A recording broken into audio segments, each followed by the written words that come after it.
আল্লাহ তাআলা বলছেন যে খতামা, তিনি মোহর মেরে দিয়েছেন, আলা কুলুবিহিম, তাদের অন্তরে, তাদের কলবে সিল মেরে দেওয়া। হ্যাঁ, আমরা যে বিভিন্ন সময় কি হয়, সরকার কি করে, বিভিন্ন পত্রিকার অফিস সিল গালা করে দেয়।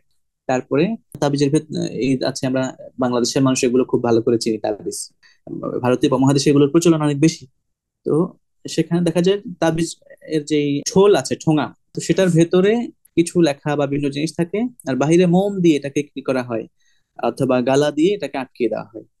এ খতামা মানে হলো যাতে ভেতরে কোনো কিছু ঢুকতে না পারে বা ভেতরে কোনো কিছু বের না হতে পারে, এরকম করে সিল গালা করে দেওয়া, বা এমন করে মোম দিয়ে আটকিয়ে দেওয়া।